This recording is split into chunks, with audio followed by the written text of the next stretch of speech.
Eh?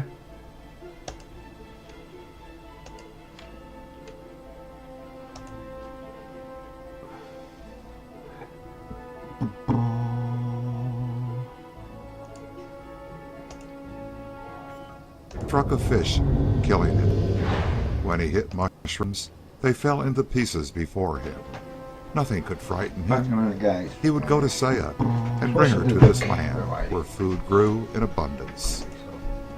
60 paces away from Burrow, killing near the edge of the cliff. When he hit mushrooms, they fell vertically into the soil of the clay mountain. Nothing could frighten him. It was carefully. He would go to Saya and bring her to this land.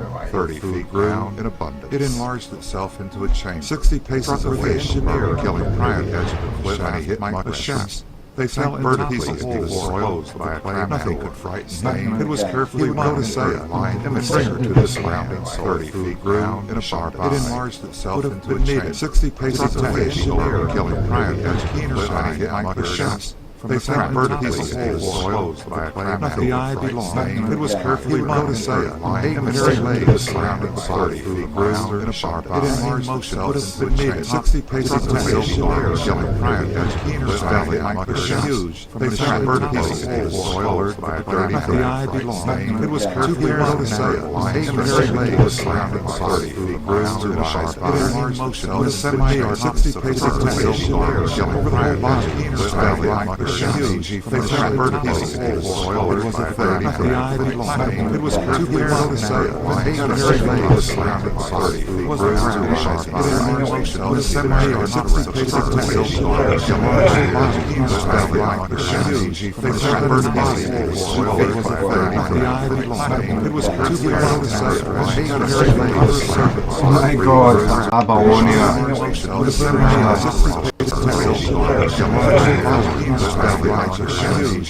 Puffed up with a sense of his importance. My god, that was sweet. Spread out below, the white snare of the spinning spider impressed Burl as amusing. He knew the spider wouldn't leave its web to attack him. Reaching down, he broke off a bit of fungus growing at his feet. Where he broke it away, oozed a soupy liquid full of tiny maggots in a delirium of feasting. Burl flung it down into the web, laughing as the black bulk of the watchful spider swung down from its hiding place to investigate. Yeah, I'm thinking this The is the tarantula, kind of peering from its burrow, quivered with impatience. Right. I need to have a difference to it though.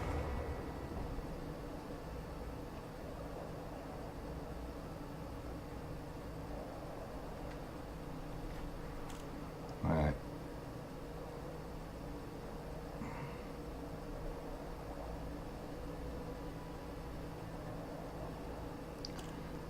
Do. No, it's not what we've got.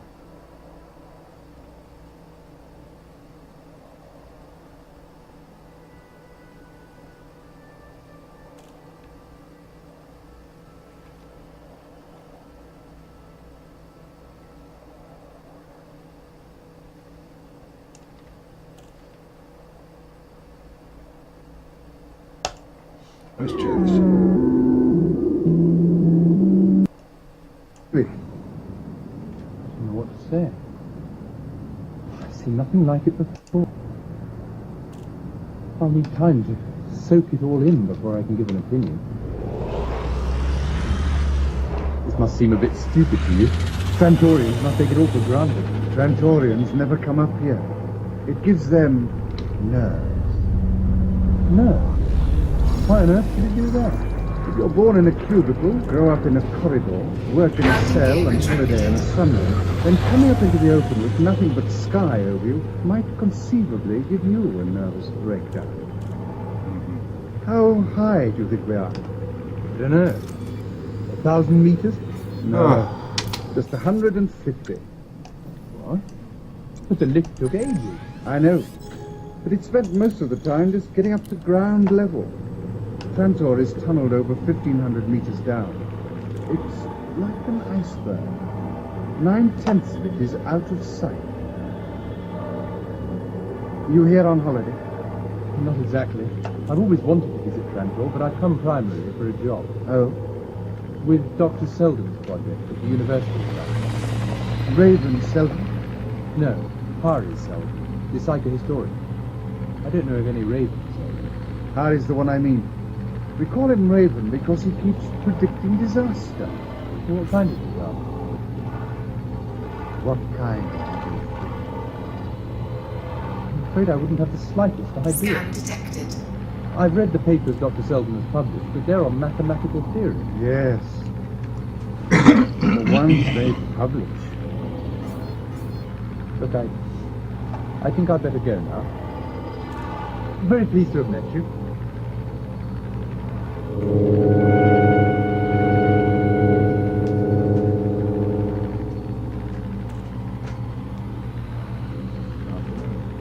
Frameshift drive What are you charging. doing in my room?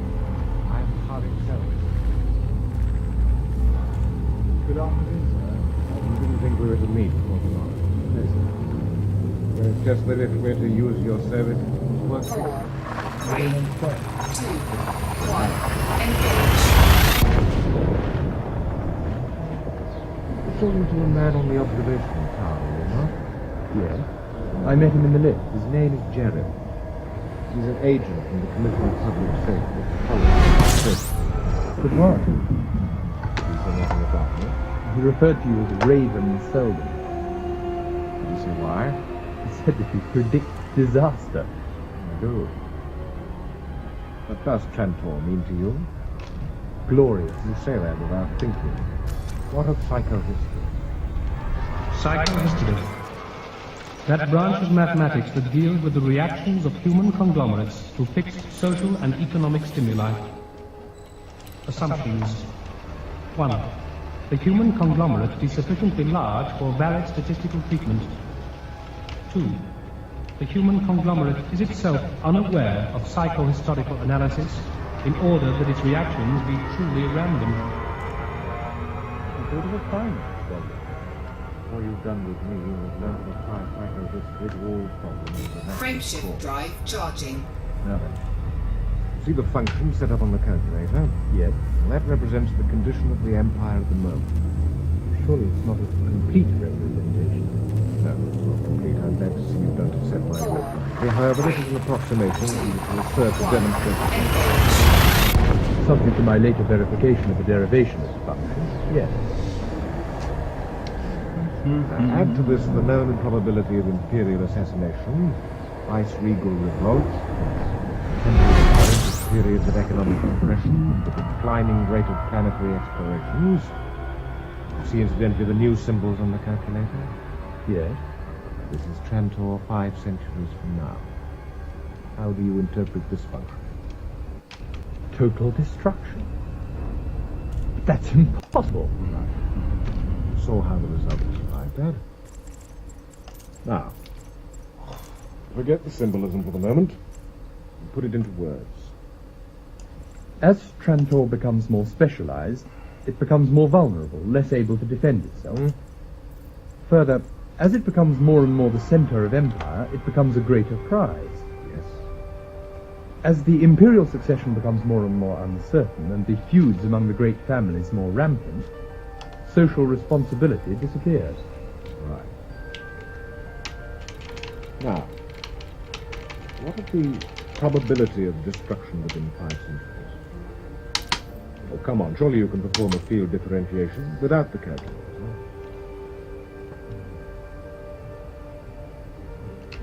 About 85%? Not bad. Not good enough. The actual figure is 92.5%. Raven Selden. I haven't seen any of this in your journals. Of course not. This is unprintable. Do you suppose the Imperium could expose its shakiness in this manner? Some of our results have leaked out among the aristocracy. That's bad. Not necessarily. All is taken into account. So then is that why I'm being investigated? But everything about my project is being investigated. Are you in danger? Oh, yes. There is a probability of 1.7% that I will be executed, but that, of course, would not stop the project. We've taken that into account as well. Never mind. You will meet me, I suppose, at the... Oh, it's terrible, that as well. forward to the gods of Mars, of interplanetary space. What assurance that I might not as well be hurtled to some far distant star of another solar system as to Mars? I lay upon a close-cropped sward of red, grass-like vegetation. It would appear that the traveler was meditating. A wide-winged, living splotch of color fanned overhead. There was a distant yap of sound. Dalgard neither looked nor listened. But perhaps a minute later, what he awaited arrived. A hopper, its red-brown fur sleek and gleaming in the sun, its eternal curiosity drawing it, peered cautiously from the bushes. Dalgard made mind touch.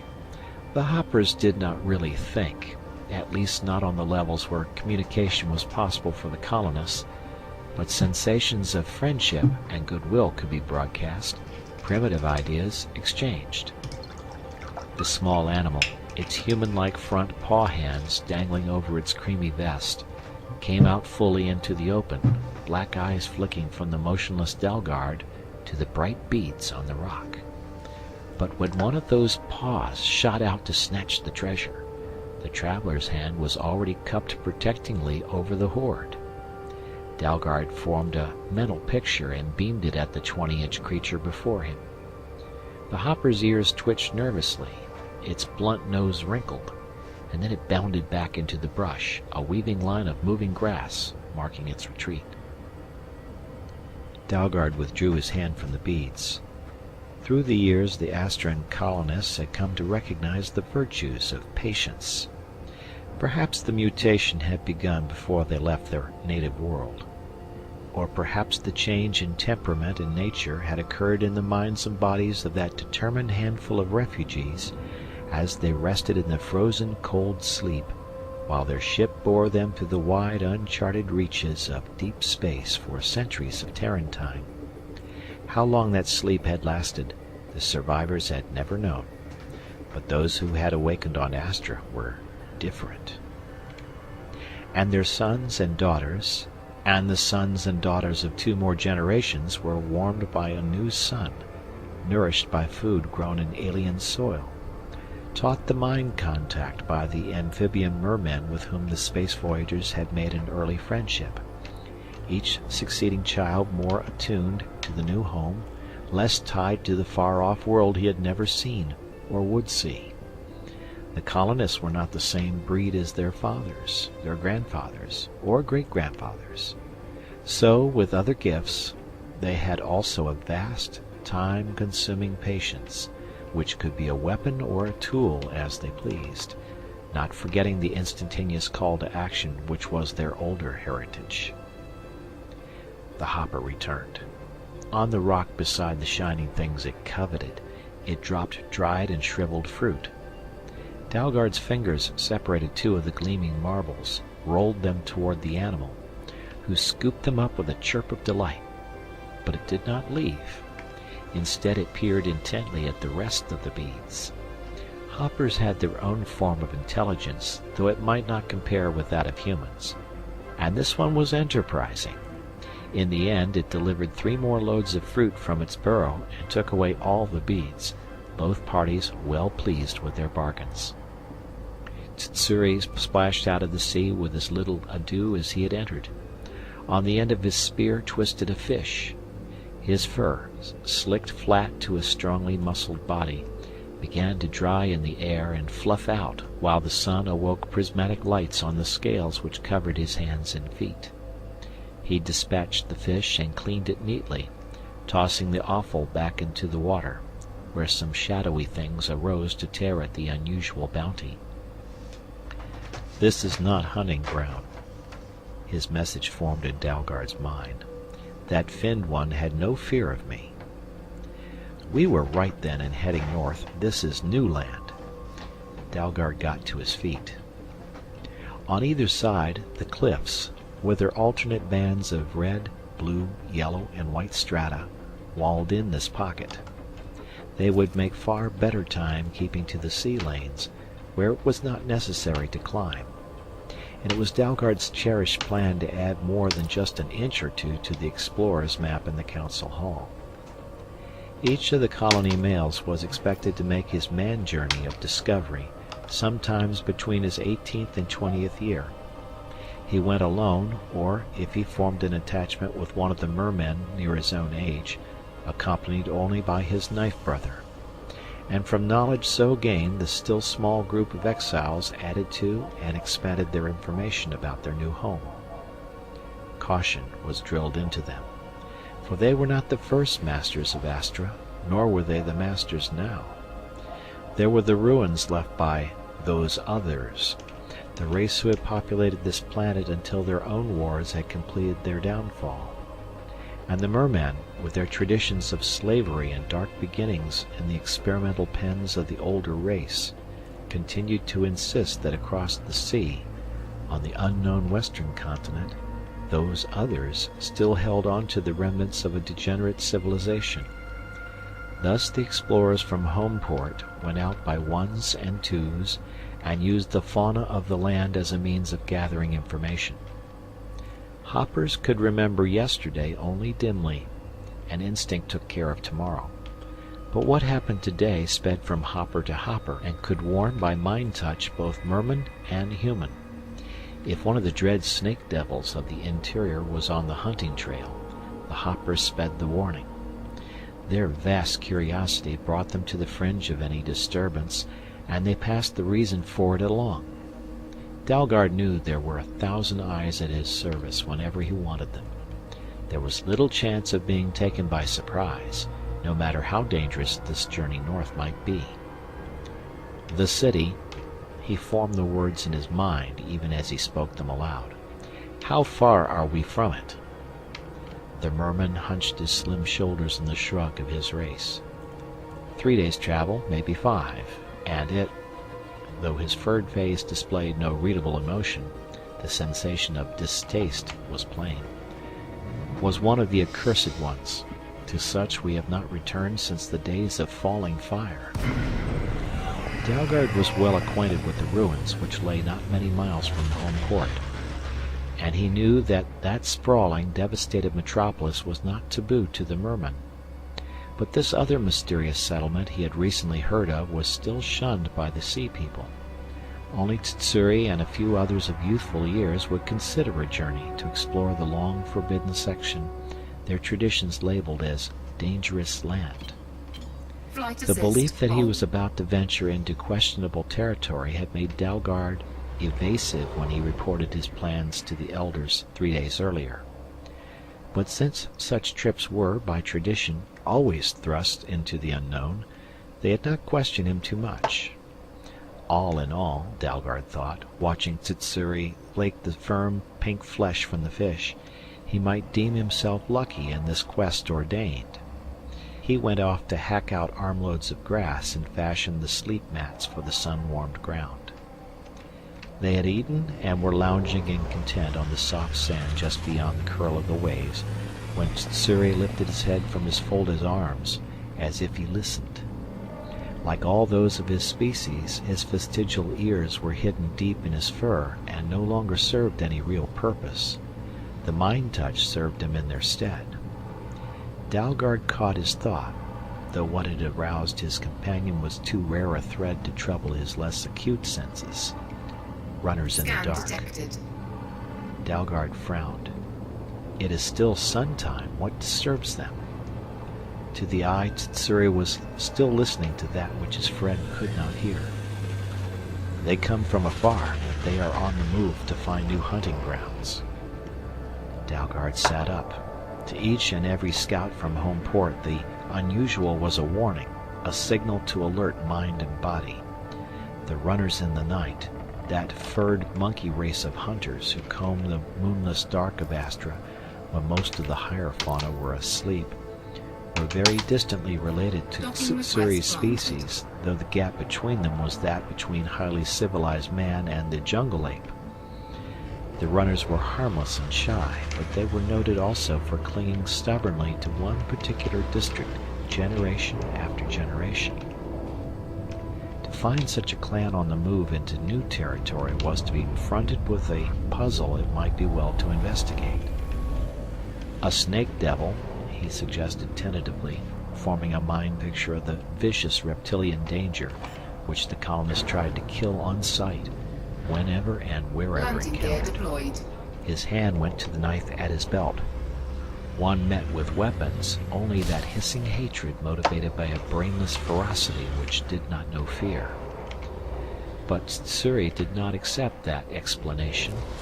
He was sitting up, facing inland where the thread of valley met the cliff wall, and seeing his absorption, Dalgard asked no distracting questions. No, snake devil. After long moments came the answer.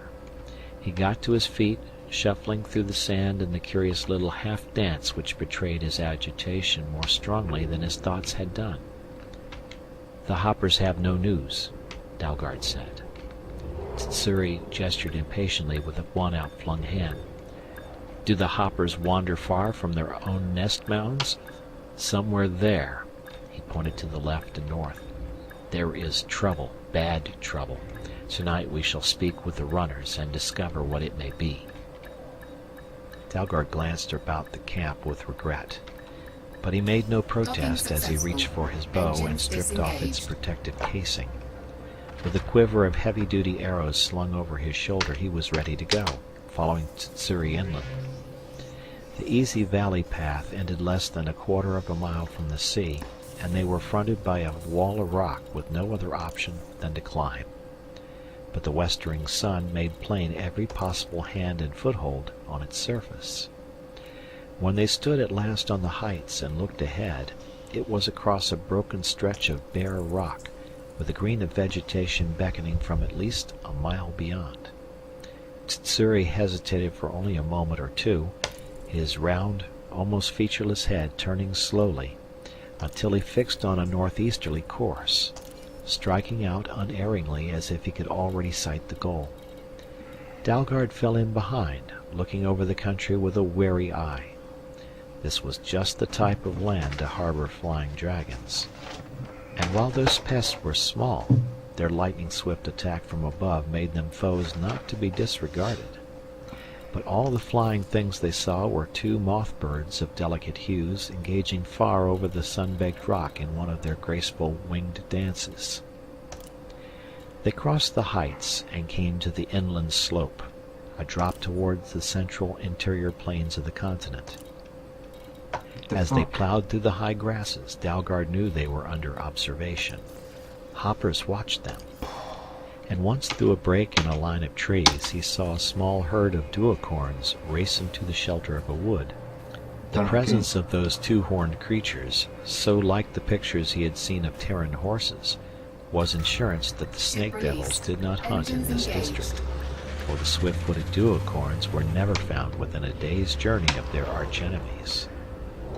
Late afternoon faded into the long summer twilight, and still Tsuri kept on.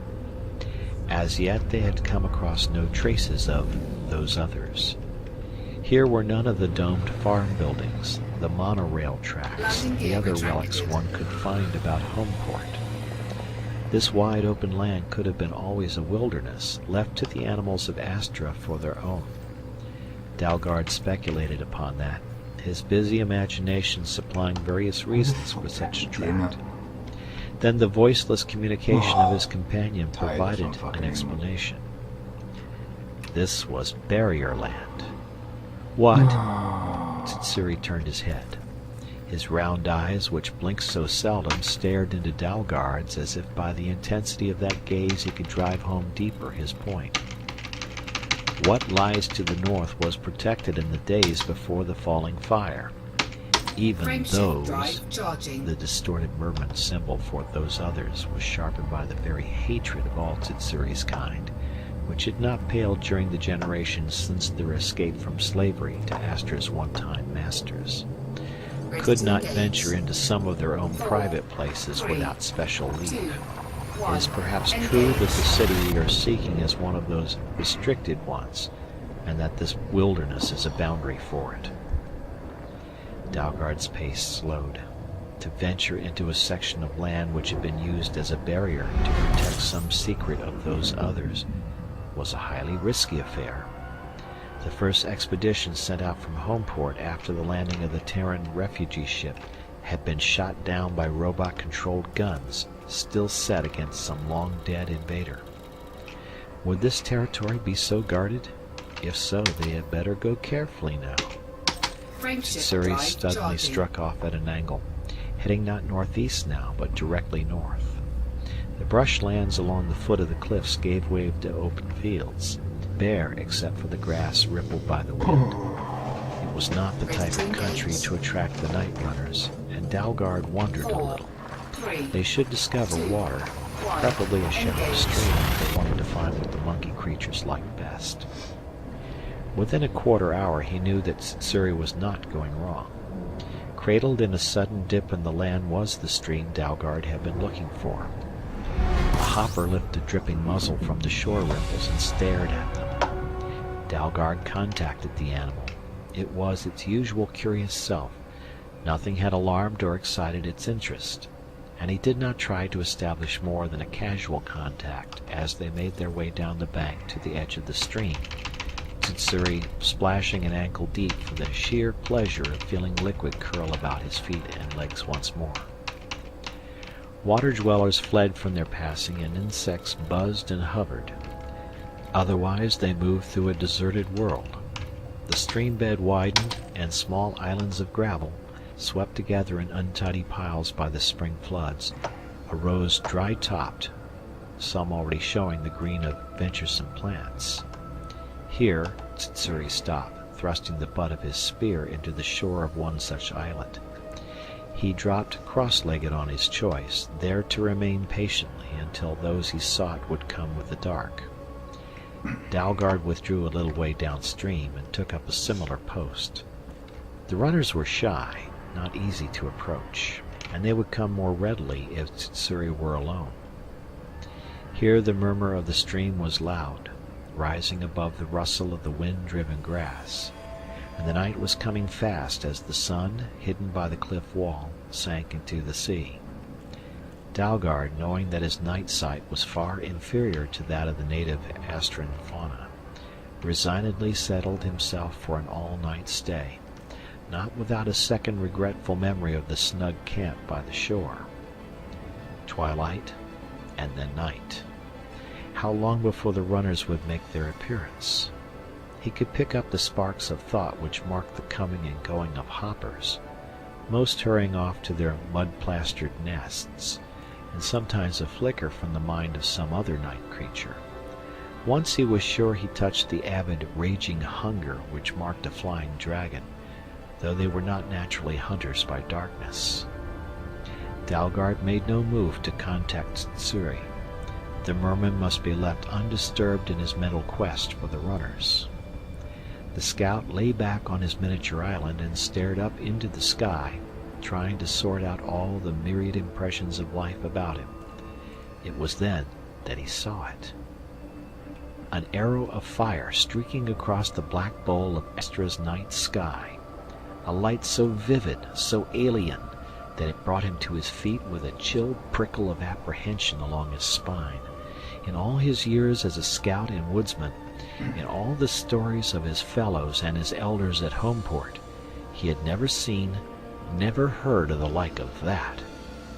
And through his own wonder and alert alarm, he caught Terse's added puzzlement. Danger. The merman's verdict fed his own unease. Danger had crossed the night from east to west, and to the west lay what they had always feared. What was going to happen now? End of chapter.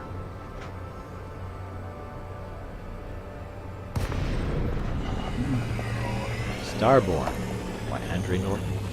Chapter 2, Planetfall. Ralph Kirby, flitter pilot and techneer, lay on the padded shock cushion of his assigned bunk and stared with wide, disillusioned eyes at the stretch of stark gray metal directly overhead. He tried to close his ears to the mutter of meaningless words coming from across the narrow cabin. Ralph had known from the moment his name had been drawn as crew member that the whole trip would be a gamble, a wild gamble with the odds all against them. RS-10, Those very numbers on the nose of the ship told part of the story. 10 exploring fingers thrust in turn out into the blackness of space. RS-3's fate was known. She had blossomed into a pinpoint of flame within the orbit of Mars. And RS-7 had clearly gone out of control while instruments on Terra could still pick up her broadcasts. Of the rest, well, none had returned. But the ships were built, manned by lot from the trainees, and sent out, one every 5 years, with all that had been learned from the previous job.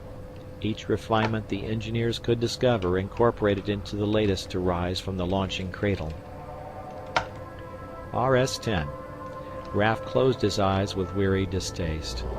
After months of being trapped inside her ever-vibrating shell, he felt that he knew each and every rivet, seam, and plate in her only too well. And there was no reason yet to believe that the voyage would ever end. They would just go on and on through empty space until dead men manned a drifting hulk.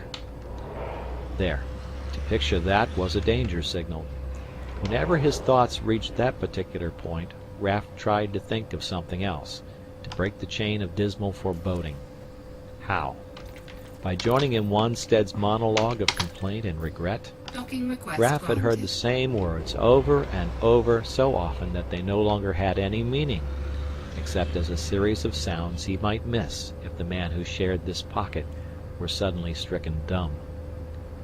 Should never have put in for training. Wanstead's whine went up the scale. That was unoriginal enough.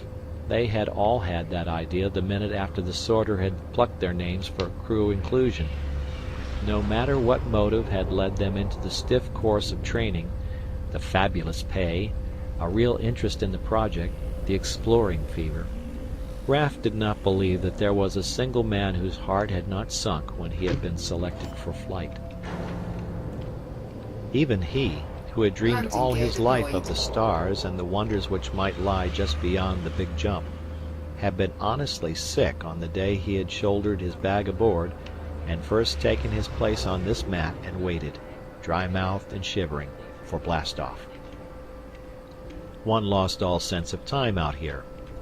They ate sparingly, slept when they could, tried to while away the endless hours artificially divided into set periods.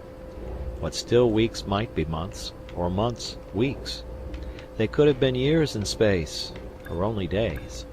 All they knew was the unending monotony which dragged upon a man until he either lapsed into a dreamy rejection of his surroundings, as had Hamp and Floy, or flew into murderous rages, such as kept Morris in solitary confinement at present.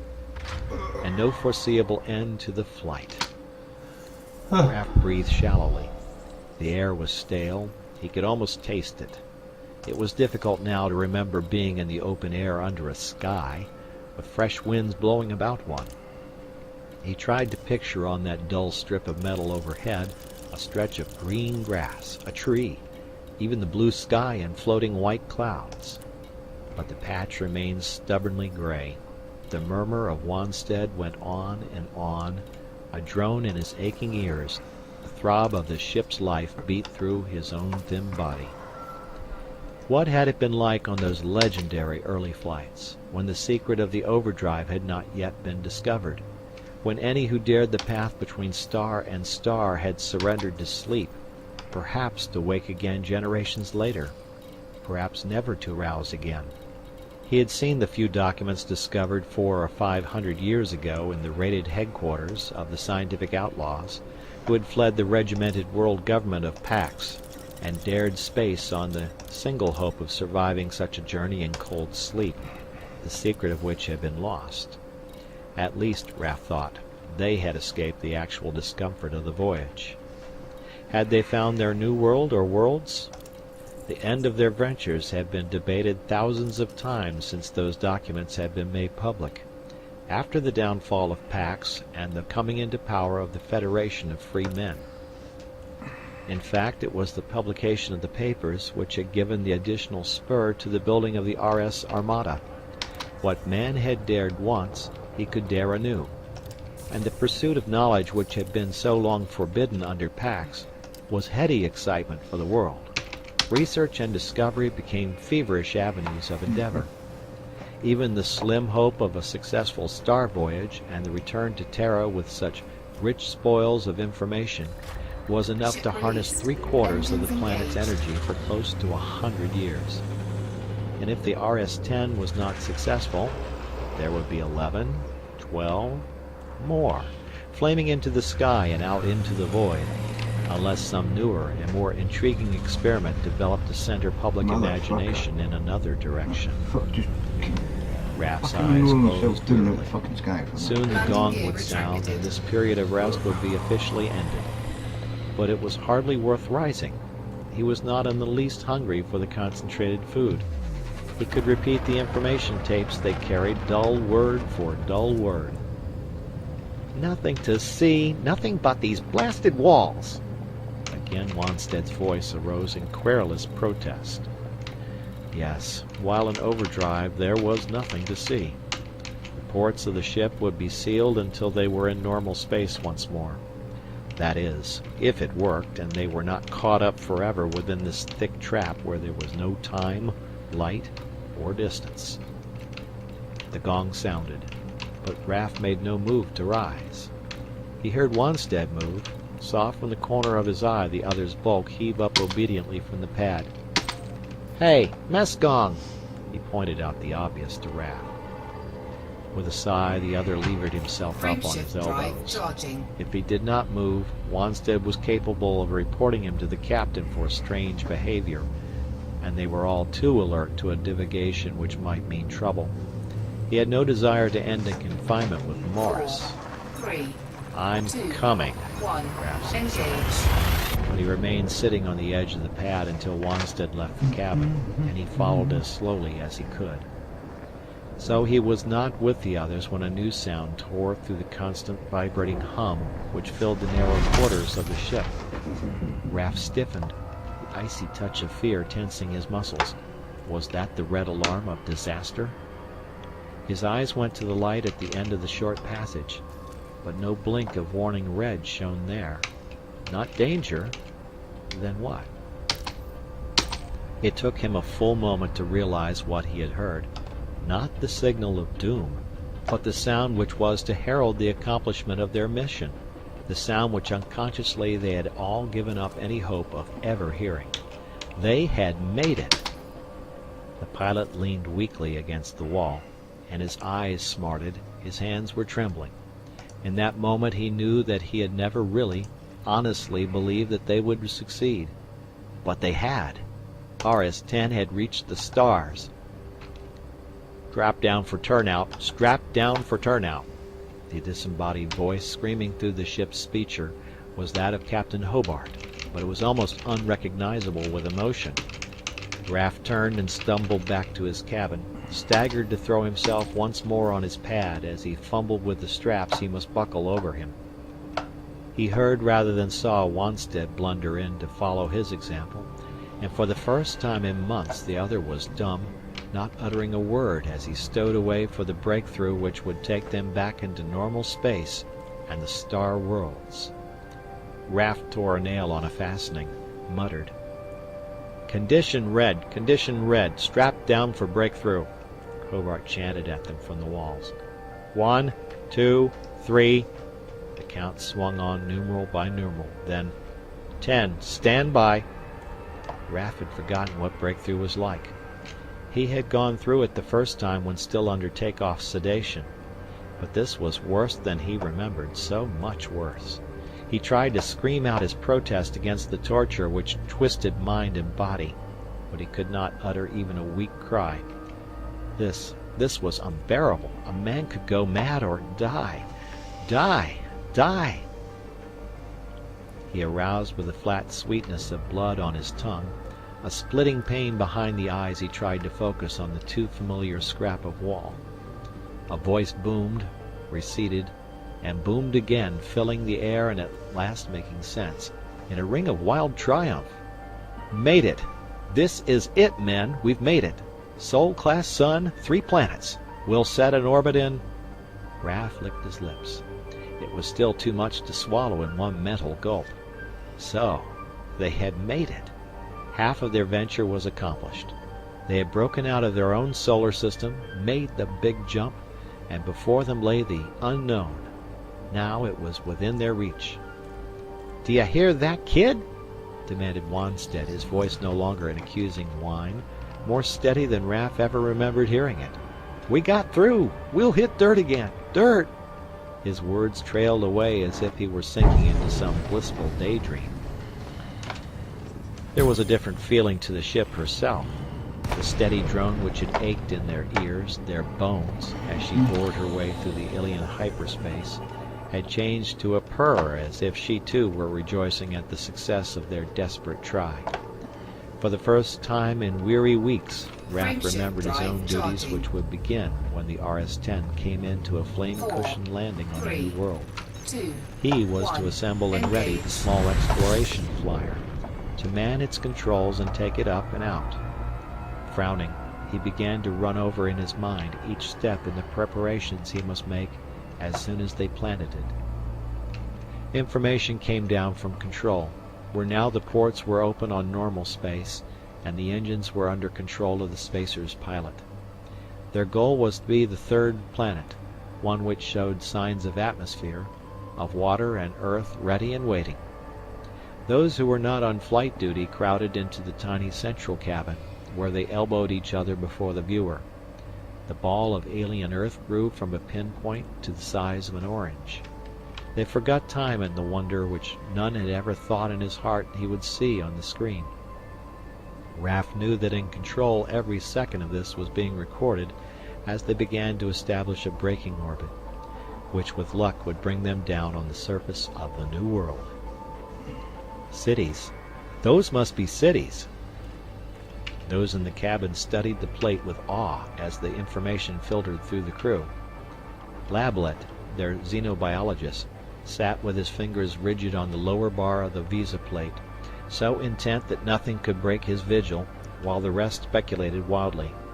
Had they really seen cities? Raf went down the corridor to the door of the sealed compartment that held the machine and the supplies for which he was responsible. These last hours of waiting were worse with their nagging suspense than all the time which had gone before. If they could only set down.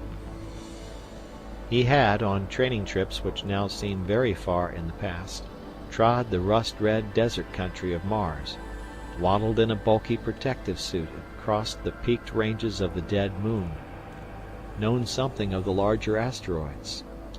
But how would it feel to tread ground warmed by the rays of another sun? The imagination with which his superiors did not credit him began to stir. Traits inherited from a mixture of races were there to be summoned. Raf retreated once more into his cabin and sat on his bunk pad, staring down at his own capable mechanic's hands without seeing them, picturing instead all the wonders which might lie just beyond the next few hours' imprisonment in this metallic shell he had grown to hate with a dull but abiding hatred. Although he knew that Hobart must be fully as eager as any of them to land, it seemed to Raf, and the other impatient crew members, that they were very long in entering the atmosphere of the chosen world. It was only when the order came to strap down for deceleration that they were in a measure satisfied. Full of gravity, the ship beaming in at an angle which swept it from night to day or night again as it encircled that unknown globe. They could not watch their objective any longer. The future depended entirely upon the skill of the three men in control, and last of all, upon Hobart's judgment and skill. The captain brought them down, riding the flaming counterblast from the ship's tail to set her on her fins in an expert point landing, so that the RS-10 was a finger of light into the sky amid wisps of smoke from brush ignited by her landing. There was another wait which seemed endless to the restless men within, a wait until the air was analyzed, the countryside surveyed. But when the go-ahead signal was given and the ramp swung out, those first at the hatch still hesitated for an instant or so, though the way before them was open. Beyond the burnt ground about the ship was a rolling plain covered with tall grass, which rippled under the wind, and the freshness of that wind cleansed their lungs of the taint of the ship. Raff pulled off his helmet, held his head high in that breeze. It was like bathing in air, washing away the smog of those long days of imprisonment.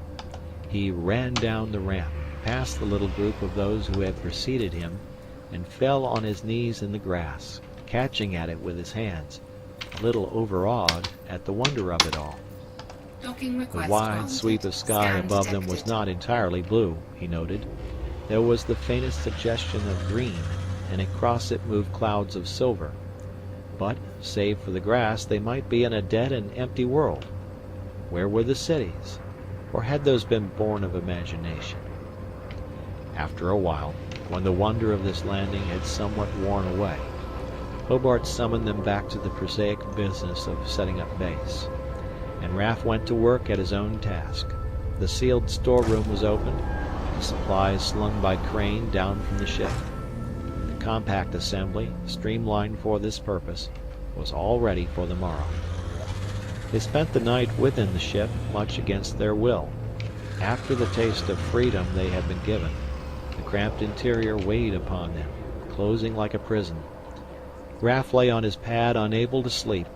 It seemed to him that he could hear, even through the heavy plates, the sigh of that refreshing wind, call of the open world lying ready for them. Step by step in his mind, he went through the process for which he would be responsible the next day. The uncrating of the small flyer, the assembling of frame and motor.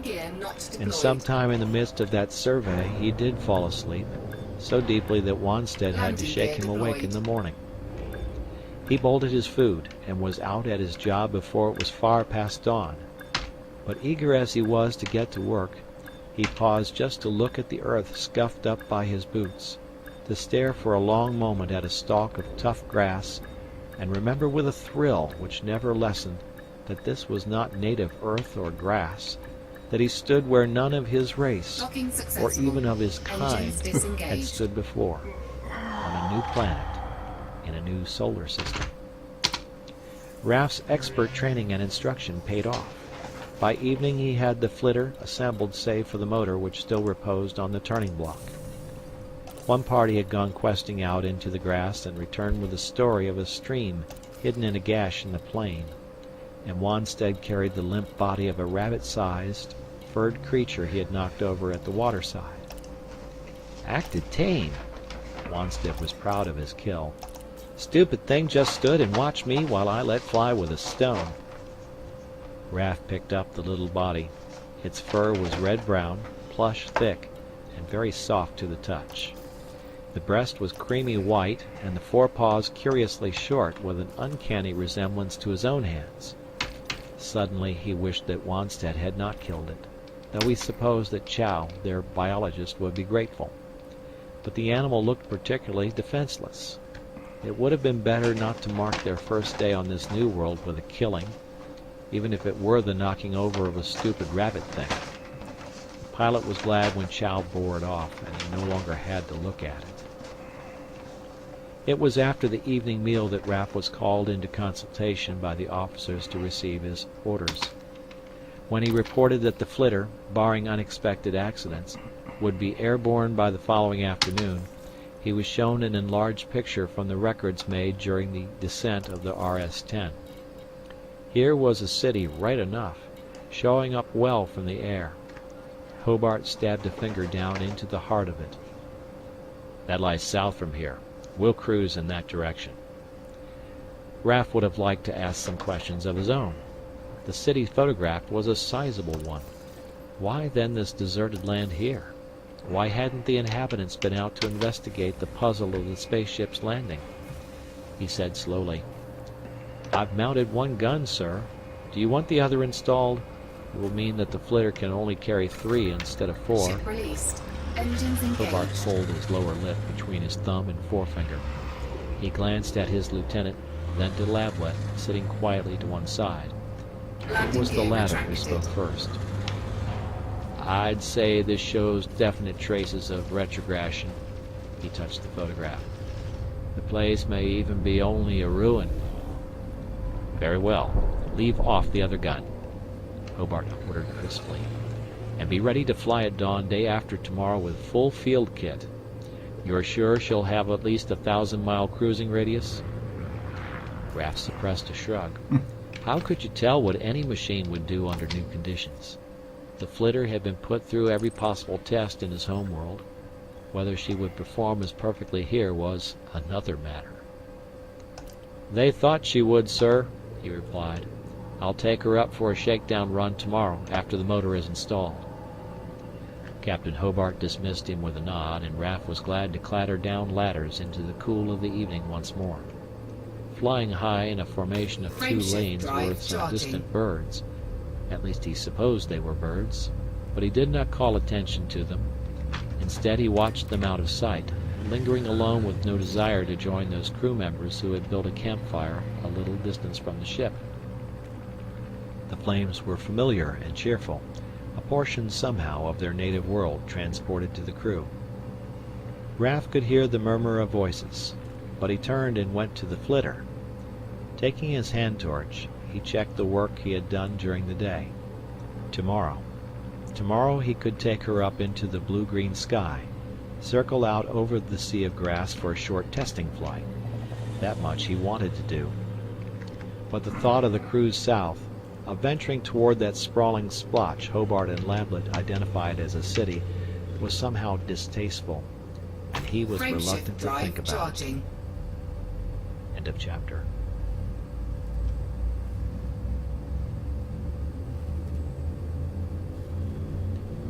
Starborn by Andre Norton, Chapter 3, Snake Devil's Trail. Dalgard drew the waterproof covering back over his brow, making a cheerful job of it, preparatory to their pushing out to sea once more. He was as intent upon what Tsutsuri had to tell as he was on his occupation of the moment. "But that is not even a hopper rumor," he was protesting, breaking into his companion's flow of thought. "No, but remember, to the runners yesterday is very far away. One night is like another. They do not reckon time as we do, nor lay up memories for future guidance. They left their native hunting grounds and are drifting south, and only a very great peril would lead the runners into such a break. It is against all their instincts. So, long ago, which may be months, weeks, or just days, there came death out of the sea, and those who lived past its coming fled." Dalgard repeated the scanty information Tsutsuri had won for them the night before by patient hour-long coaxing. "What kind of death?"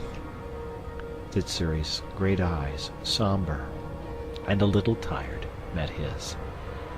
"To us there is only one kind of death to be greatly feared."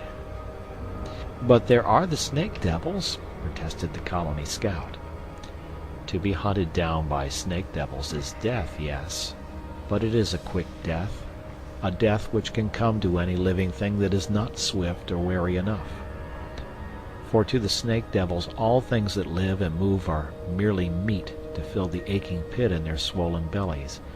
But there were in the older days other deaths, far worse than what one meets under a snake devil's claws and fangs, and those are the deaths we fear." He was running the smooth haft of his spear back and forth through his fingers, as if testing the balance of the weapon, because the time was not far away when he must rely upon it. "Those others," Dalgard shaped the words with his lips as well as in his mind. "Just so." Tsutsuri did not nod, but his thought was in complete agreement. "Yet they have not come before, not since the ship of my fathers landed here," Dalgard protested, not against Tsutsuri's judgment, but against the whole idea. The merman got to his feet, sweeping his arm to indicate not only the cove where they now sheltered, but the continent behind it. "Once they held all this, then they warred and killed, until but a handful lay in cover to lick their wounds and wait. It's been many threes of seasons since they left that cover, but now they come again to loot their place of secrets. Perhaps in the time past they have forgotten much, so that now they must renew their knowledge." Dalgard stowed the bow in the bottom of the outrigger. "I think we had better go and see," he commented, "so that we may report true tidings to our elders, something more than rumors learned from night runners." That is so. They paddled out to sea and turned the prow of the light craft north. The character of the land did not change. Cliffs still walled the coast, in some places rising sheer from the water, in others broken by a footing of coarse beach. Only flying things were to be sighted over their rocky crowns. But by midday there was an abrupt alteration in the scene. A wide river cut through the heights and gave birth to a fan-shaped delta thickly covered with vegetation. Half hidden by the riot of growing things was a building of the dome shape Dalgard knew so well. Its windowless, doorless surface reflected the sunlight with a glassy sheen, and to casual inspection it was as untouched as it had been on the day its masters had either died within it or left it for the last time, perhaps centuries before. "This is one way into the Forbidden City," Tsutsuri announced. "Once they stationed guards here." Dalgard had been about to suggest a closer inspection of the dome, but that remark made him hesitate. If it had been one of the fortifications rimming in a forbidden ground, there was more than an even chance that unwary invaders, even this long after, might stumble into some trap still working automatically. "Do we go upriver?" He left it to Tsutsuri, who had the traditions of his people to guide him, to make the decision. The merman looked at the dome. It was evident from his attitude that he had no wish to examine it more closely. They had machines which fought for them, and sometimes those machines still fight. This river is the natural entrance for an enemy, therefore it would have been well defended. Under the sun, the green reach of the delta had a most peaceful appearance. There was a family of duck dogs fishing from the beach, scooping their broad bills into the mud to locate water worms, and moth birds danced in the air currents overhead. Yet Dalgard was ready to agree with his companion. Beware the easy way. They dipped their paddles deep and cut across the river current toward the cliffs to the north. 2 days of steady coastwise traveling brought them to a great bay, and Dalgard gasped as the full sight of the port confronting them burst into view. Tiers of ledges had been cut and blasted in the native rock, extending from the sea back into the land in a series of giant steps. Each of them was covered with buildings, and here the ancient war had left its mark. The rock itself had been brought to a bubbling boil and sent in now frozen rivers down that stairway in a half-dozen places, overwhelming all structures in its path, and leaving crystallized streams to reflect the sun blindingly. "So this is your secret city?" But Tsutsuri shook his round head. "This is but the sea entrance to the country," he corrected. "Here struck the day of fire, and we need not fear the machines which doubtless lie in wait elsewhere." They beached the outrigger and hid it in the shell of one of the ruined buildings on the lowest level. Dalgard sent out a questing thought, hoping to contact a hopper or even a duck dog. But seemingly the ruins were bare of animal life, as was true in most of the other towns and cities he had explored in the past. The fauna of Astra was shy of any holding built by those others, no matter how long it may have been left to the wind and cleansing rain. With difficulty and detours, to avoid the rivers of once molten rock, they made their way slowly from ledge to ledge up that giant staircase, not stopping to explore any of the buildings as they passed. There was a taint of alien age about the city, which repelled Dalgard, and he was eager to get out of it into the clean countryside once more. Tsutsuri sped on silent feet, his shoulders hunched, his distaste for the structures to be read in every line of his supple body. When they reached the top, Dalgard turned to gaze down to the restless sea. What a prospect! Perhaps those others had built thus for reasons of defense, but surely they too must have paused now and then to be proud of such a feat. It was the most impressive sight he had yet seen, and his report of it would be a worthy addition to the Homeport records.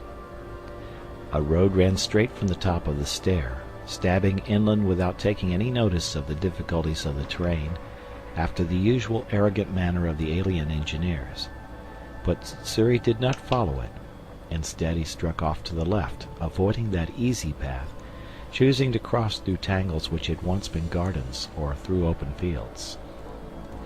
They were well out of the sight of the city before they flushed their first hopper, a full-grown adult with oddly pale fur.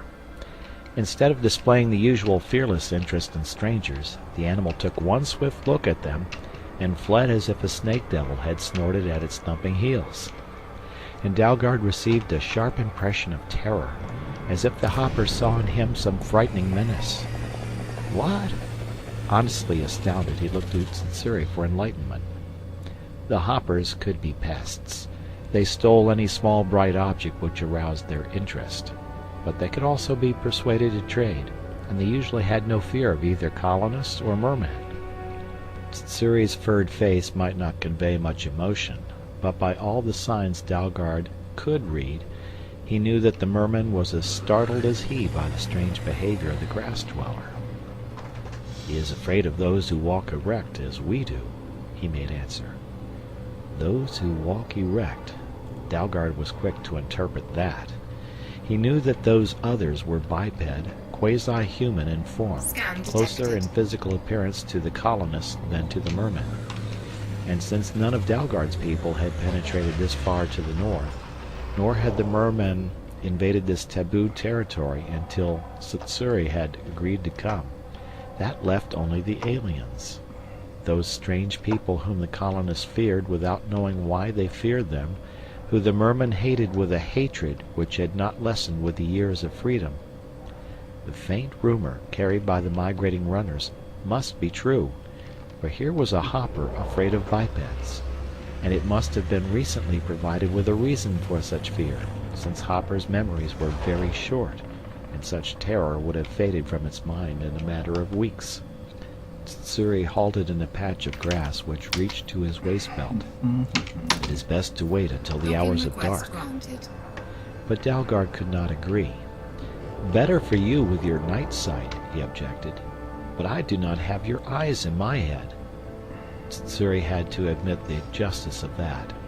He could travel under the moonless sky as sure-footed as under broad daylight, but to guide a blundering Dalgard through unknown country was not practical.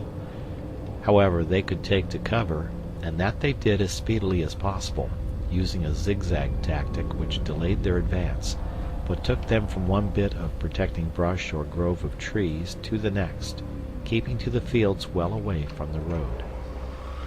They camped that night without fire in a pocket near a spring, and while Dalgard was alert to all about them, he knew that Tsutsuri was mind-questing in a far wider circle, trying to contact a hopper, a runner, any animal that could answer in part the inquiries they had. When Dalgard could no longer hold open weary eyes, his last waking memory was that of his companion sitting statue still, his spear across his knees, his head leaning a trifle forward as if what he listened to was as vocal as the hum of night insects. When the colony scout roused in the morning, his companion was stretched full length on the other side of the spring, but his head came up as Dalgard moved. "We may go forward without fear," he shaped the assurance. "What has troubled this land has gone." "A long time ago?" Dalgard was not surprised at Tsutsuri's negative answer. "Within days they have been here, but they have gone once more. It will be wise for us to learn what they wanted here." "Have they come to establish a base here once more?" Dalgard brought into the open the one threat which had hung over his own clan since they first learned that a few of those others still lived, even if overseas. If that is their plan, they have not yet done it. Tsutsuri rolled over on his back and stretched. He had lost that tenseness of a hound in leash which had marked him the night before. This was one of their secret places, holding much of their knowledge. They may return here on quest for that learning.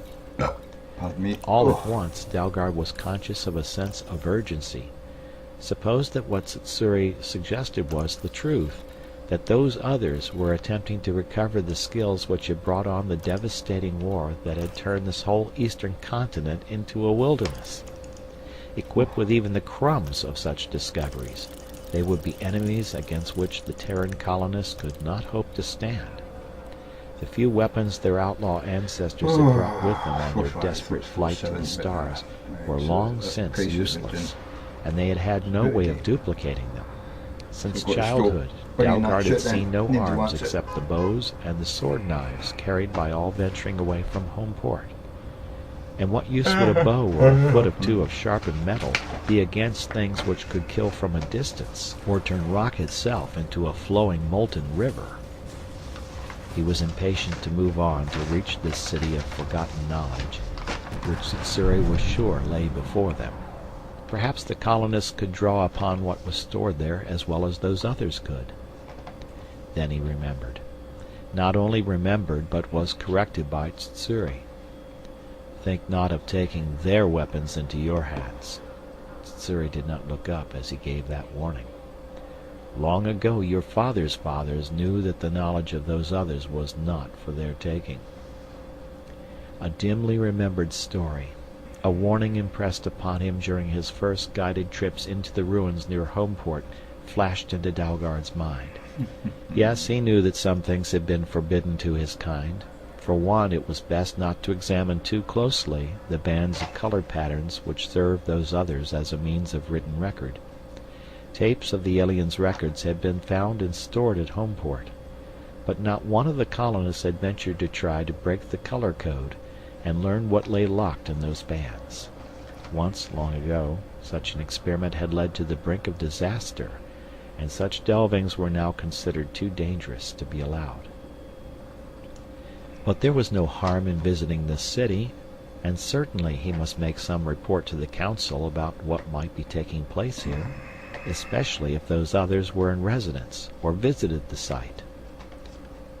Tsutsuri still kept to the fields, avoiding the highway, until mid-morning, and then he made an abrupt turn and brought them out on the soil-drifted surface of the road. The land here was seemingly deserted. No moth birds performed their air ballets overhead, and they did not see a single hopper. That is, they did not, until the road dipped before them and they started down into a cupped hollow filled with buildings.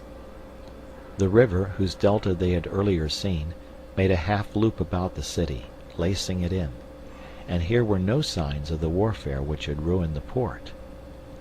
But in the middle of the road lay a bloody bunch of fur and splintered bone, insects busy about it. Tsutsuri used the point of his spear to straighten out the small corpse, displaying its headlessness. And before they reached the outer buildings of the city, they found 4 more hoppers, all mangled. Not a snake devil, Dalgard deduced.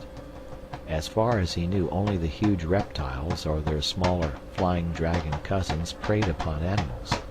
But a snake devil would have left no remains of anything as small as a hopper, one mouthful which could not satisfy its gnawing hunger. And a flying dragon would have picked the bones clean. Them, Tsutsuri's reply was clipped. They hunt for sport. Dalgard felt a little sick. To his mind, hoppers were to be treated with friendship. Only against the snake devils and the flying dragons were the colonists ever at war. No wonder that hopper had run from them, back on the plain during yesterday's journey. The buildings before them were not the rounded domes of the isolated farms, but a series of upward-pointing shafts. They walked through a tall gap which must have supported a now disappeared barrier gate, and their passing was signaled by a whispering sound as they shuffled through the loose sand and soil drifted down the miniature dune. I'm getting tired. The city was in a better state of preservation than any Dalgard had previously visited, but he had no desire to enter any of the gaping doorways. It was as if the city rejected him and his kind, as if to the past that brooded here he was no more than a curious hopper or a fluttering, short-lived moth-bird. Old and with wisdom hidden in it. He caught the trail of thought from Tsutsuri, and he was certain that the merman was no more at ease here than he himself was. As the street they followed brought them into an open space surrounded by more imposing buildings, they made another discovery which blotted out all thoughts of forbidden knowledge and awakened them to a more normal and everyday danger. A fountain, which no longer played but gave birth to a crooked stream of water, was in the center, and in the muddy verge of the stream, pressed deep, was the fresh track of a snake devil, almost full-grown, Dalgard estimated, measuring the print with his fingers. Tsutsuri pivoted slowly, studying the circle of buildings about them. An hour, maybe 2, Dalgard gave a hunter's verdict on the age of the print. He, too, eyed those buildings. To meet a snake devil in the open was one thing. To play hide-and-seek with a cunning monster in a warren such as this was something else again. He hoped that the reptile had been heading for the open, but he doubted it. This mass of buildings would provide just the type of shelter which would appeal to it for a lair, and snake devils did not den alone. Try by the river, Tsutsuri gave advice. Like Dalgard, he accepted the necessity of the chase. No intelligent creature ever lost the chance to kill a snake devil when fortune offered it, and he and the scout had hunted together on such trails before. Now they slipped into familiar roles from long practice. They took a route which should lead them to the river, and within a matter of yards came across evidence proving that the merman had guessed correctly. A second claw print was pressed deep in a patch of drifted soil. Here the buildings were of a new type, windowless, perhaps storehouses. But what pleased Dalgard most was the fact that most of them showed tightly closed doors. There was no chance for their prey to lurk in wait. We should smell it. Tsutsuri picked that worry out of the scout's mind and had a ready answer for it. Sure, they could smell the lair. Nothing could cloak the horrible odor of a snake devil's home. Dalgard sniffed vigorously as he padded along. Though odd smells clung to the strange buildings, none of them were actively obnoxious, yet. River. There was the river at the end of the way they had been following, a way which ended in a wharf built out over the oily flow of water. Blank walls were on either side. If the snake devil had come this way, he had found no hiding place. Across the river. Dalgard gave a resigned grunt. For some reason he disliked the thought of swimming that stream, of having his skin laved by the turgid water with its brown sheen. There is no need to swim.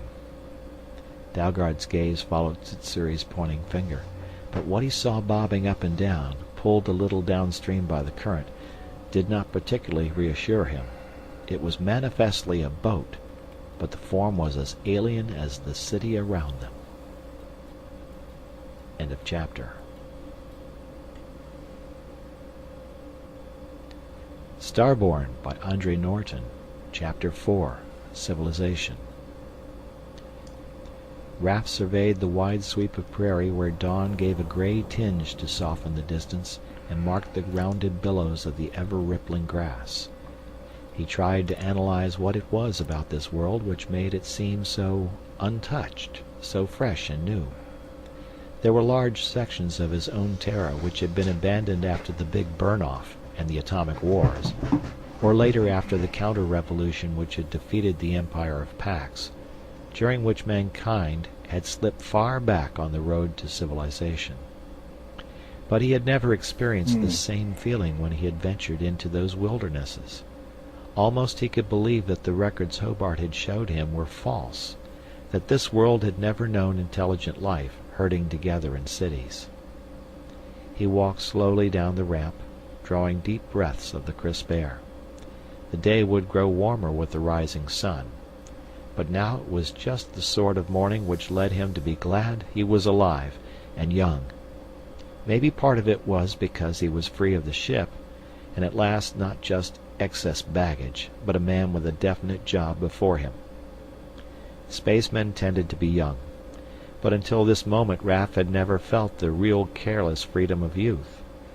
Now he was moved by a desire to disobey orders, to take the flitter up by himself and head off into the blue of the brightening sky for more than just a test flight, not to explore Hobart City, but to cruise over the vast sea of grass and find out its wonders for himself. But the discipline which had shaped him almost since birth sent him now to check the flyer and wait, inwardly impatient, for Hobart, Lablet, and Sariki contact to join him. The wait was not a long one, since the three others, with equipment hung about, tramped down the ramp as Raf settled himself behind the control board of the flyer. He triggered the shield which snapped over them for a windbreak and brought the flitter up into the spreading color of the morning. Beside him, Hobart pressed the button of the automatic recorder, and in the seat behind, Sariki had the headset of the comm clamped over his ears. They were not only making a record of their trip, they were continuing in constant communication with the ship, now already a silver pencil far to the rear. It was some 2 hours later that they discovered what was perhaps one reason for the isolation of the district in which the RS-10 had set down. Rolling foothills rose beneath them, and miles ahead the white-capped peaks of a mountain range made a broken outline against the turquoise sky. The broken lands would be a formidable barrier for any foot travelers. There were no easy roads through that series of sharp lifts and narrow valleys, and the one stream they followed for a short space descended from the heights in spectacular falls. Twice they skimmed thick growths of trees, so tightly packed that from the air they resembled a matted carpet of green-blue, and to cut through such a forest would be an impossible task. The four in the flitter seldom spoke. Raf kept his attention on the controls.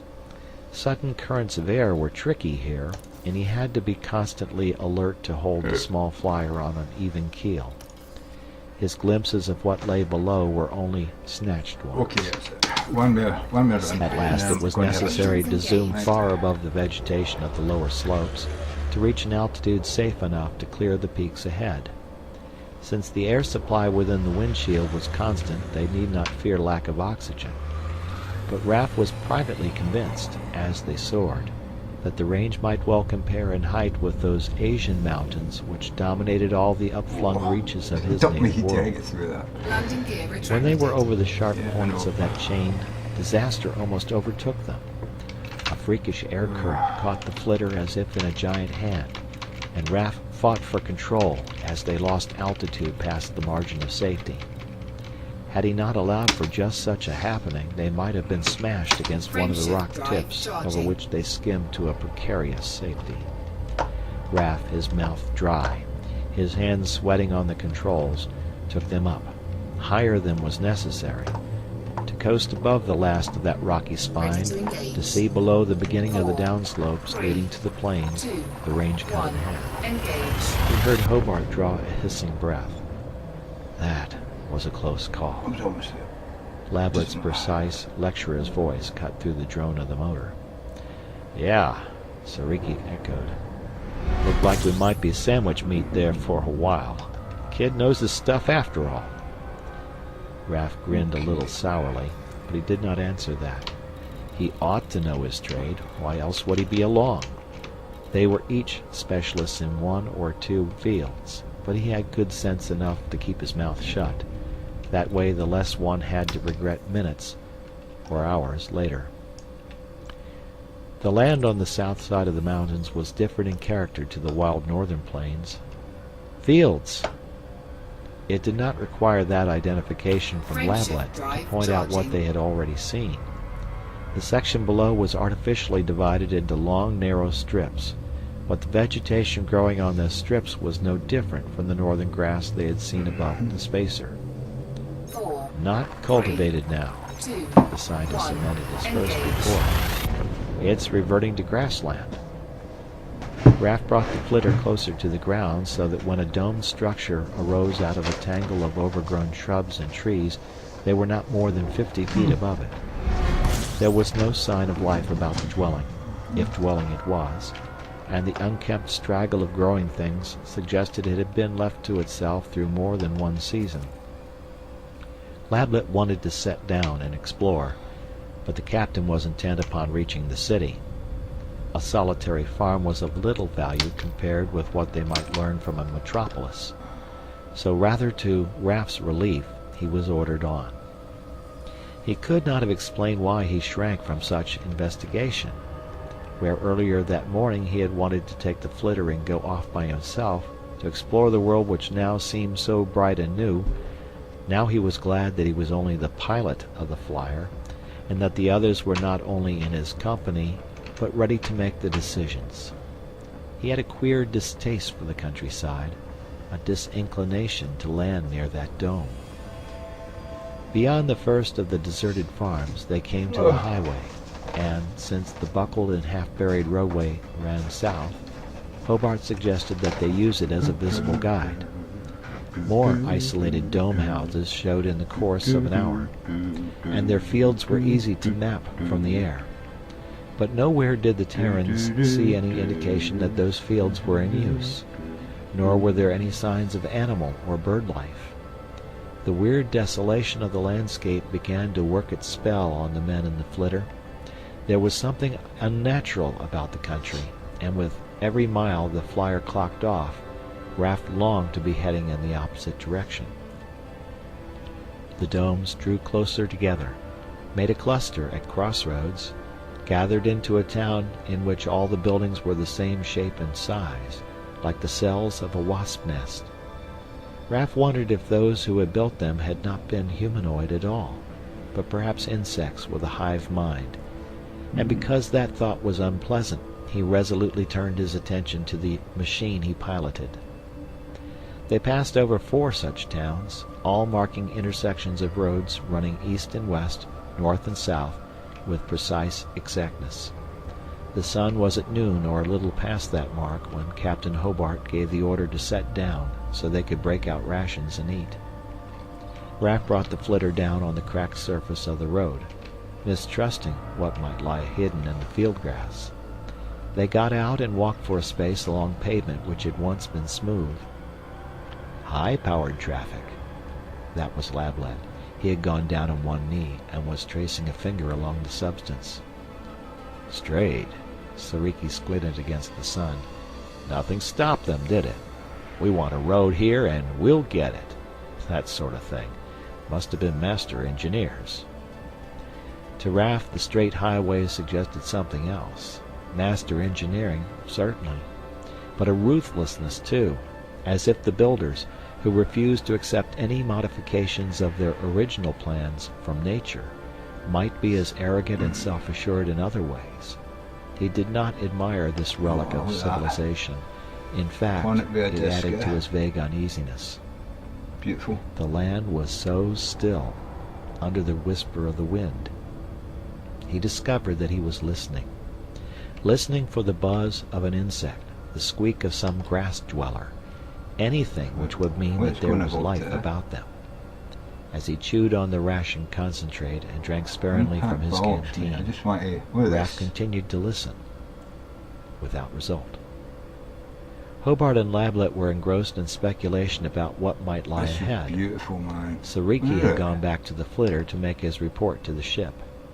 The pilot sat where he was, content to be forgotten, but eager to see an animal peering at him from cover, a bird winging through the air.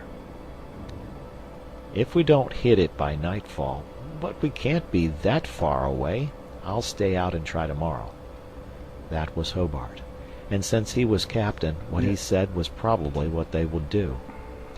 Raff shied away from the thought of spending the night in this haunted land, though on the other hand he would be utterly opposed to lifting the flitter over those mountains again, except in broad daylight.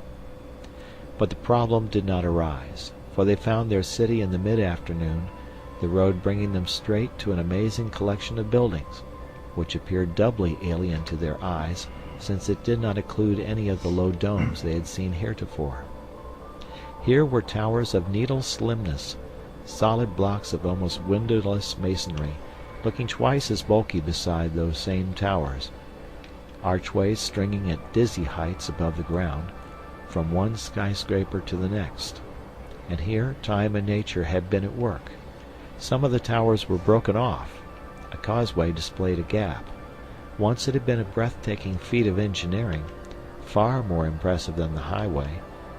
Now it was a slowly collapsing ruin. But before they had time to take it all in, Sariki gave an exclamation. "Something coming through on the wave band, sir." He leaned forward to dig fingers into Hobart's shoulder. "Message of some kind, I'd swear to it." Hobart snapped into action. "Kirby, set down there." His choice of a landing place was the flat top of a nearby building, one which stood a little apart from its neighbors and, as Raff could see, was not overlooked except by a ruined tower. He circled the flitter. The machine had been specially designed to land and take off in confined spaces, and he knew all there was possible to learn about its handling on his home world.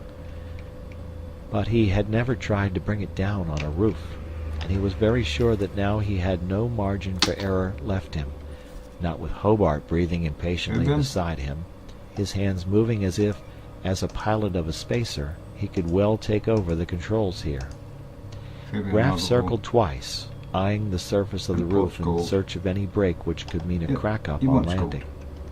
And then, though he refused to be hurried by the urgency of the men with him, he came in, cutting speed, bringing them down with only a slight jar. Hobart twisted around to face Sariki. "Still getting it?" The other, cupping his earphones to his head with his hands, nodded. "Give me a minute or two," he told them, "and I'll have a fix. They're excited about something. The way this jibber-jabber is coming through." About us, Raff thought. The ruined tower topped them to the south, and to the east and west there were buildings as high as the one they were perched on. But the town he had seen as he maneuvered for a landing had held no signs of life. Around them were only signs of decay.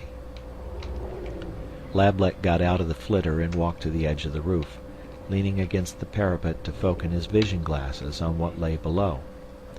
After a moment, Raff followed his example. Silence and desolation, windows like the eye pits in bone-picked skulls. There were even some small patches of vegetation rooted and growing in pockets erosion had carved in the walls. To the pilot's uninformed eyes, the city looked wholly dead. "Got it!" Sariki's exultant cry brought them back to the flitter.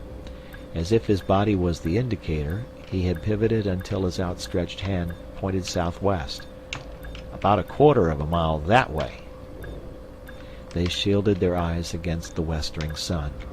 A block of solid masonry loomed high in the sky, dwarfing not only the building they were standing on, but all the towers around it. Its imposing lines made clear its one-time importance. "Palace," mused Lablet. "Or capital. I'd say it was just about the heart of the city." He dropped his glasses to swing on their cord, his eyes glistening as he spoke directly to Raff. "Can you set us down on that?" The pilot measured the curving roof of the structure. A crazy fool might try to make a landing there, but he was no crazy fool. "Not on that roof," he spoke with decision. To his relief, the captain confirmed his verdict with a slow nod. "Better find out more first." Hobart could be cautious when he wanted to.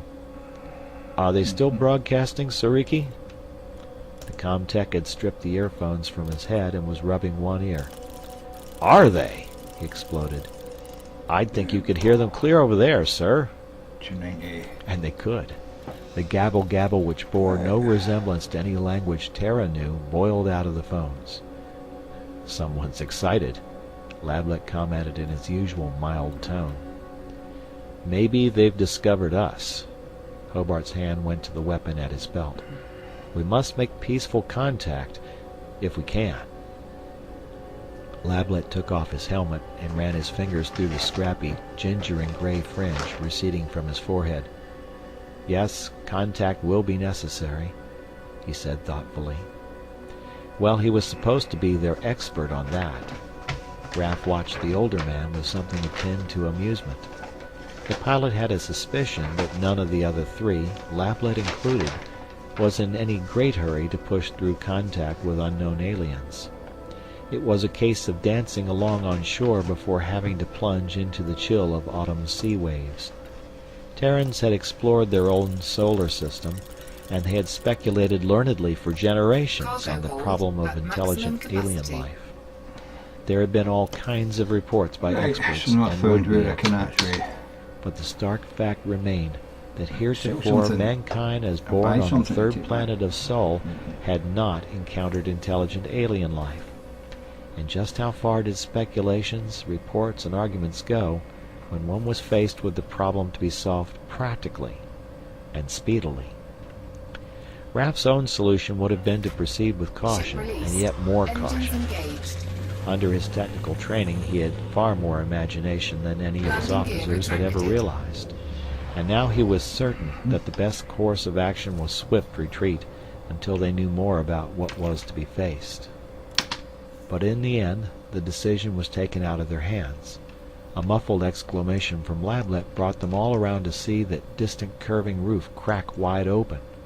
From the shadows within, a flyer spiraled up into the late afternoon sky. Raph reached the flitter in 2 leaps. Without orders, he had the spray gun ready for action, on point and aimed at the bobbing machine heading toward them. From the earphones Sariki had left on the seat, the gabble had risen to a screech, and one part of Raph's brain noted that the sounds were repetitious. Was an order to surrender being broadcast?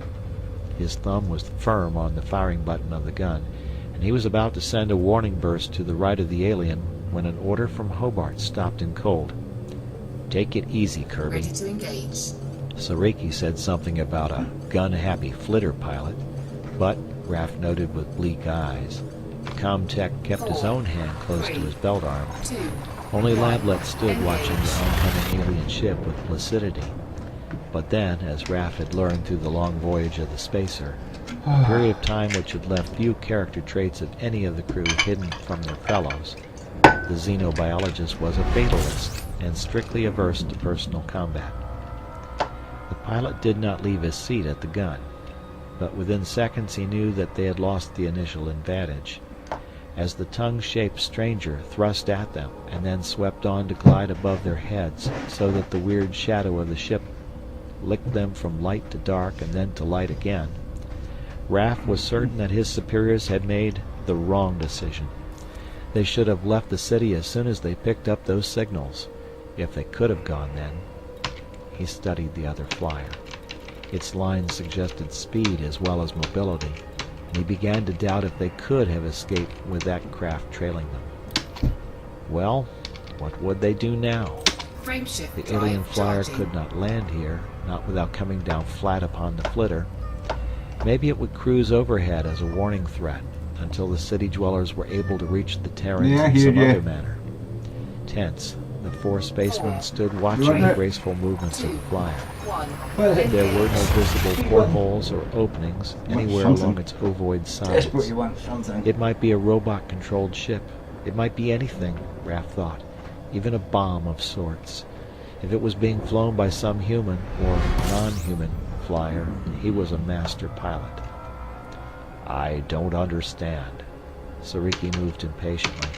"They're just shuttling around up there. What do we do now?" Lablet turned his head. He was smiling faintly. "We wait," he told the comtech.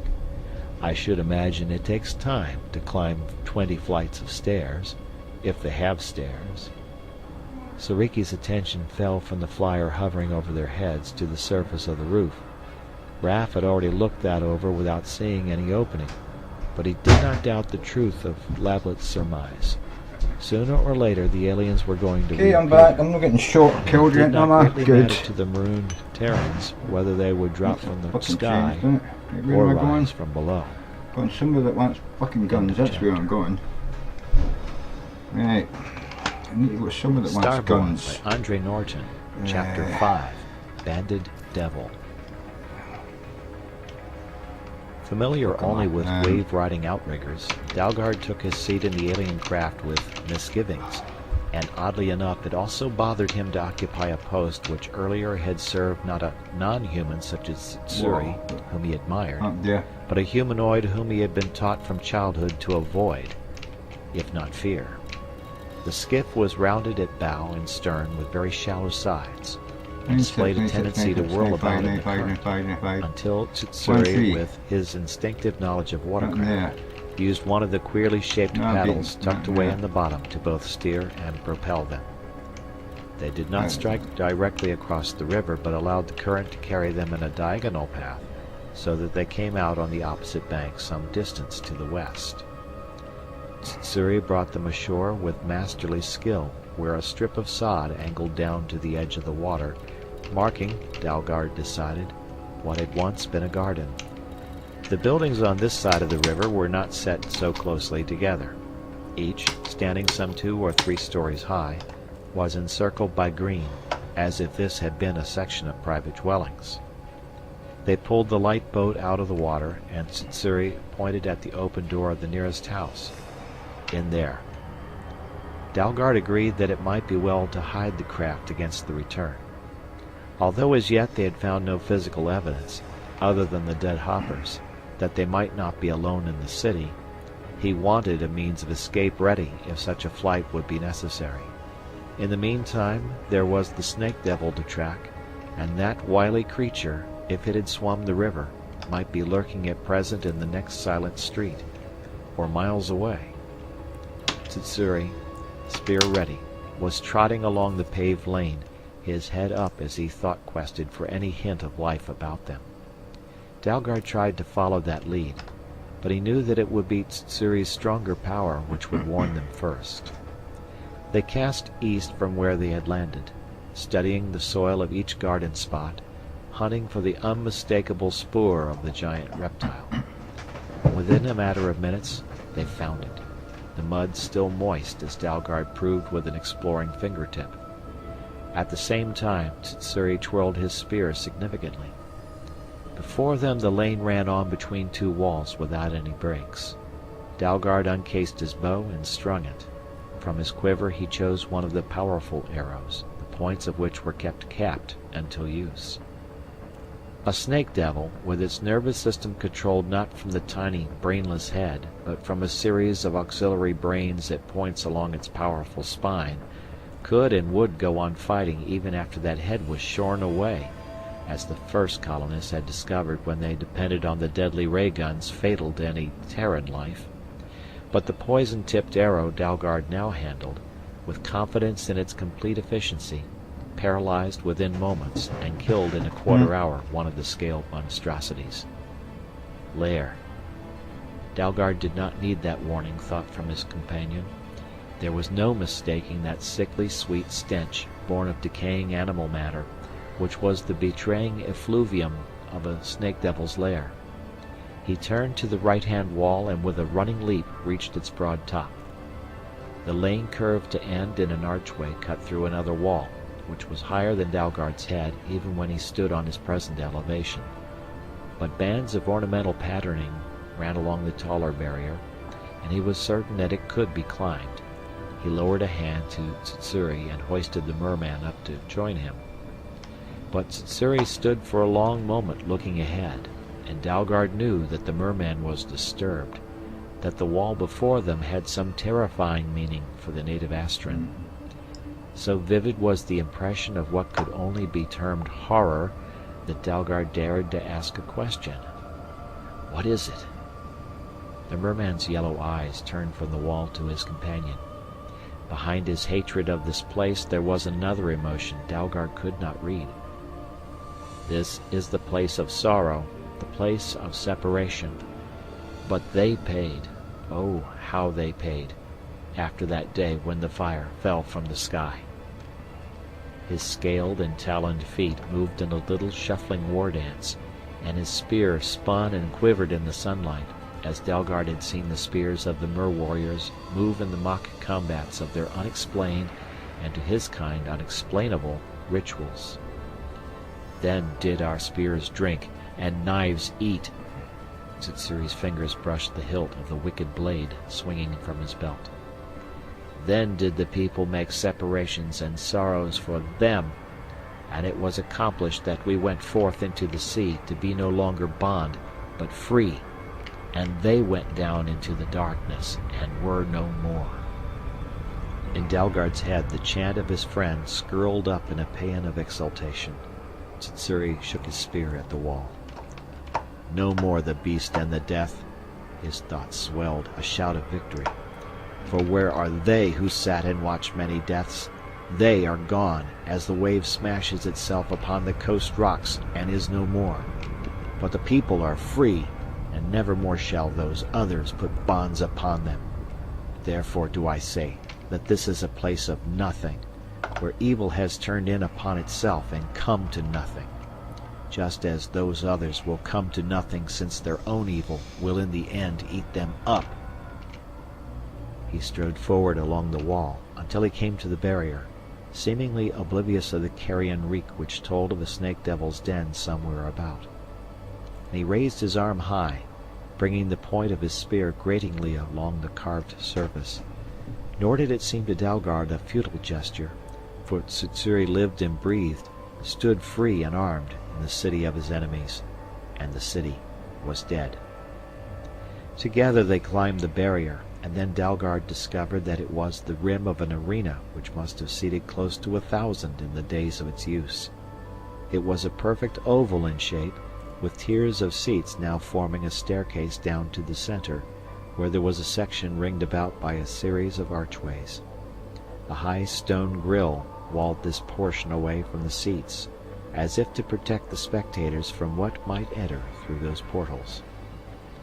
Dalgard noted all this only in passing, for the arena was occupied, very much occupied, and he knew the occupiers only too well.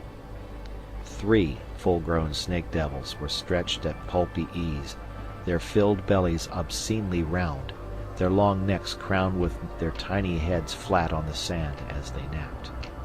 A pair of half-grown monsters, not yet past the 6-foot stage, tore at some indescribable remnants of their elders' feasting, hissing at each other and aiming vicious blows whenever they came within possible fighting distance. 3 more, not long out of their mother's pouches, scrabbled in the earth about the sleeping adults. "A good catch," Dalgard signaled Tsutsuri, and the merman nodded. They climbed down from seat to seat. This could not rightfully be termed hunting, when the quarry might be picked off so easily without risk to the archer. But as Dalgard notched his first arrow, he sighted something so surprising that he did not let the poisoned dart fly. The nearest sleeping reptile, which he had selected as his mark, stretched lazily without raising its head or opening its small eyes, and the sun caught on a glistening band about its short foreleg, just beneath the joint of the taloned paw hands. No natural scales could reflect the light with such a brilliant glare. It could be only one thing: a metal bracelet about the tearing arm of a snake devil. Dalgard looked at the other 2 sleepers. One was lying on its belly with its forearms gathered under it so that it could not see if it also were so equipped. But the other, yes, it was banded. Tsutsuri stood at the grill, one hand on its stone divisions. His surprise equaled Dalgard's. It was not in his experience either that the untamed snake devils, regarded by merman and human alike as so dangerous as to be killed on sight, could be banded as if they were personal pets. For a moment or two a wild idea crossed Dalgard's mind. How long was the natural lifespan of a snake devil? Until the coming of the colonists, they had been the undisputed rulers of the deserted continent, stupid as they were, simply because of their strength and ferocity. A 12-foot, scale-armored monster that could tear apart a duocorn with ease might not be successfully vanquished by any of the fauna of Astra. And since the monsters did not venture into the sea, contact between them and the mermen had been limited to casual encounters at rare intervals. So, how long did a snake devil live? Were these creatures sprawled here in sleep ones that had known the domination of those others? though the fall of the master race of Astra must have occurred generations, hundreds of years in the past? No, Tsutsuri's denial cut through that. The smaller one is not yet full grown. It lacks the second neck ring, yet it is banded. The merman was right. That unpleasant waddle of armored flesh which necklaced the serpent throat of the devil Dalgard had picked as his target was thin, not the thick roll of fat such as distinguished its two companions. It was not fully adult, yet the band was plain to see on the foreleg now stretched to its full length as the sun bored down to supply the heavy heat the snake devils relished next to food. Then, Dalgard did not like to think of what might be the answer to that then. Tsutsuri shrugged. It is plain that these are not wild roamers. They are here for a purpose, and that purpose... Suddenly his arm shot out so that his fingers protruded through the slits in the stone grill. See? Dalgard had already seen. In seeing he knew hot and terrible anger. Out of the filthy mess in which the snake devils wallowed, something had rolled, perhaps thrown about in play by the unspeakable offspring. A skull, dried scraps of fur and flesh still clinging to it, stared hollow-eyed up at them. At least one merman had fallen prey to the nightmares who ruled the arena. Tsutsuri hissed, and the red rage in his mind was plain to Dalgard. Once more they deal death here. His eyes went from the skull to the monsters. Kill! Command was imperative and sharp. Dalgard had qualified as a master bowman before he had first gone roving, and the killing of snake devils was a task which had been set every colonist since their first brush with the creatures. He snapped the cap off the glass splinter point, designed to pin and then break off in the hide so that any clawing foot which tore out an arrow could not rid the victim of the poisonous head.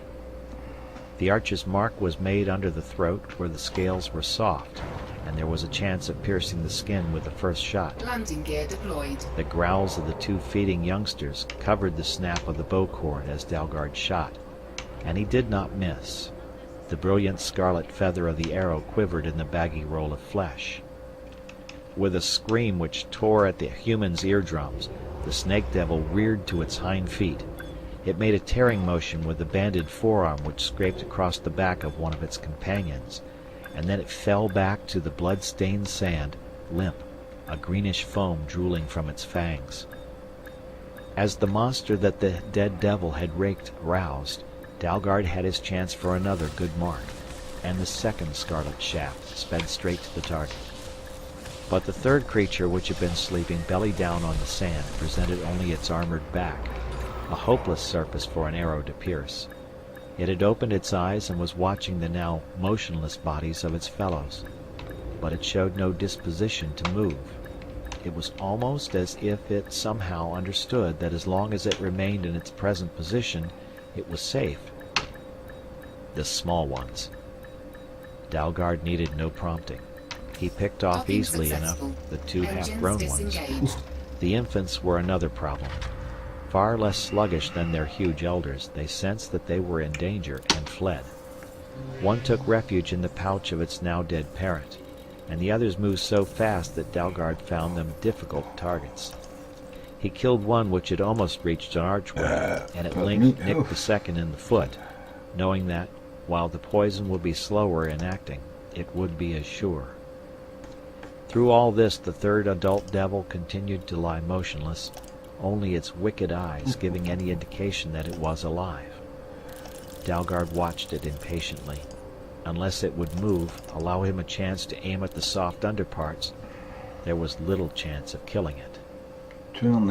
What followed startled both hunters, versed as they were in the usual mechanics of killing snake devils. I'm going to call that. It had been an accepted premise through the years since the colonists had known of the monsters that the creatures were relatively brainless, mere machines which fought, ate, and killed, incapable of any intelligent reasoning, and therefore only dangerous when one was surprised by them, or when the hunter was forced to face them inadequately armed. This snake devil was different, as it became increasingly plain to the two behind the grill. It had remained safe during the slaughter of its companions because it had not moved, almost as if it had wit enough not to move. And now, when it did change position, its maneuvers, simple as they were, underlined the fact that this one creature appeared to have thought out a solution to its situation, as rational a solution as Dalgard might have produced had it been his prey. Still keeping its soft underparts covered, it edged about in the sand until its back, with the impenetrable armor plates, was facing the grill behind which the hunter stood.